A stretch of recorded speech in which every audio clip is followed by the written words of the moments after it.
कुछ और वाक़यात आज बड़े अजीब हुए हैं। अज़हर सदीक साहब से मैं पूछूंगा कि इनका आपस में कुछ ताल्लुक़ लगता है। पीडीएम का इजलास होना था, सरबराही इजलास, और वो भी जनाब मियाँ मोहम्मद नवाज शरीफ लंदन वाले, उनकी ये हदायत पर था, जिसमें ब्रीफिंग्स देनी थी और मुस्तकबिल के फ़ैसले करने थे। लेकिन ना जाने आज कैसे कोई ख़बर आई उनको कि कहा कि कल इजलास नहीं करेंगे, परसों करेंगे, और फिर उसके आधे पौने घंटे के बाद इलेक्शन कमीशन की तरफ से ये इत्तला आ रही है कि कल हम ममनुआ फंडिंग केस का फ़ैसला सुना देंगे।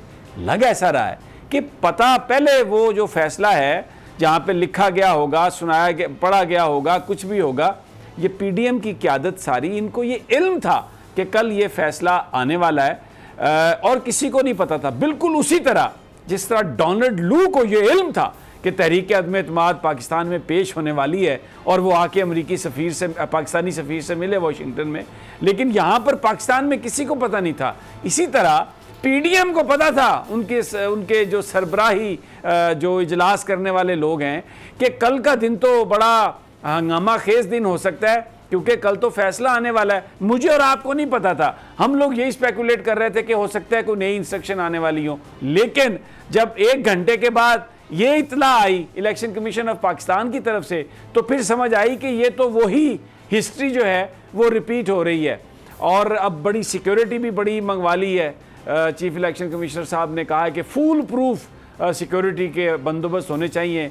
फूल प्रूफ सिक्योरिटी क्या होती है? अल्लाह की ज़ात बड़ी है, जिसने किसी को जहाँ पे रखना है, उठाना है। ये सिक्योरिटी, दुनियावी सिक्योरिटी क्या सिक्योरिटी है? अज़हर सदीक साहब, ये तो पीडीएम की क़यादत को, हुक्मरानों को पता है कल क्या फ़ैसला आना है। आज उन्होंने पीडीएम का इजलास भी जो कल होना था उसको मुलतवी किया 1 घंटा पहले, कुछ बताए बगैर कि क्यों मुलतवी कर रहे हैं। अब कोई आपको शक रह गया कि ये कहाँ से लिख के आया होगा फैसला? अच्छा, ये हैंड इन ग्लव्स किसको कहते हैं? आप समझिएगा ना बात को। जी बिल्कुल। जाहिर जितने भी एलिमेंट है, जो चीजें सामने आ रही हैं, ये बदनीति से आगे चीजें जा रही हैं, और ये मैं समझता हूं कि ये मिसकंडक्ट के जुमरे में पहले तो मामला था, ये एक चीज और ऐड हो जाएगी। यानी मैं वैसे बात कर रहा हूं कि आपने पिछले दिनों पीडीएम की क़यादत आकर मिली, और उन्होंने आप पर आकर प्रेशर डाला, और ये सारा मीडिया में चला कि जनाब हम उन्हें क्या किया है, फैसला सुनाएं। वो किस कैपेसिटी में आकर मिले आपसे? ये तो इसमें कंप्लेनेंट तो अकबर बाबर है। आप लोग कौन है इस सारे मामले में? आप लोगों का क्या ताल्लुक है? ये चीज अब साबित कर रही है कि आपने उनके ऊपर, आप प्रेशर में आ गए, और बजाहिर यही बातियों नजर में यही चीज नजर आ रही है। उस प्रेशर में आपने आकर ये ऑर्डर पास करने जा रहे हैं।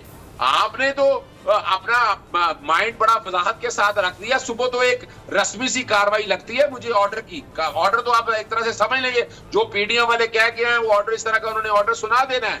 और वो ऑर्डर क्या होना है, और वो जैसे मैंने बताया कि वो ममनुआ फंडिंग से आगे जाना चाह रहे हैं। और इलेक्शन कमीशन, आपको पता है, यहाँ एक तो अदालत नहीं है, इलेक्शन कमीशन अपने आप को अदालत समझ बैठा हुआ है। जैसे इन्होंने, और आइन की तशरीह करने के हवाले से भी 6 जो रिजर्व सीटों के ऊपर मामला देखें आप, हालांकि इलेक्शन कमीशन का ये इख्तियार नहीं था, वहां भी बदनीति है, यहाँ है। फिर इलेक्शन कराने के हवाले से मामला कई देख लें, वहां भी बदनीति बड़ी यहाँ है। अब ये वाला मामले के बाद तो मैं समझता हूँ इनका पाकिस्तान तहरीक इंसाफ का जो मिसकंडक्ट का केस है ना इलेक्शन कमीशन के अगेंस्ट, वो बन जाता है। और हो सकता है कि वैसे इन हालात में तो मेरा ख्याल है इलेक्शन कमीशन को अपने तय खुद ही इस्तीफा देना चाहिए। ये आपने बड़ी बात, वाह जी वाह, वाह वाह।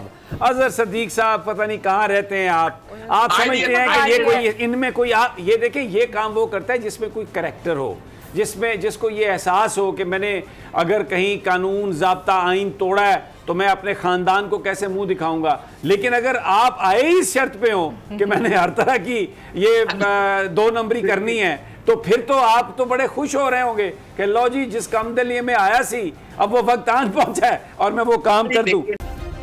सब्सक्राइब करें और बेल दबाएं ताकि कोई खबर रह न जाए।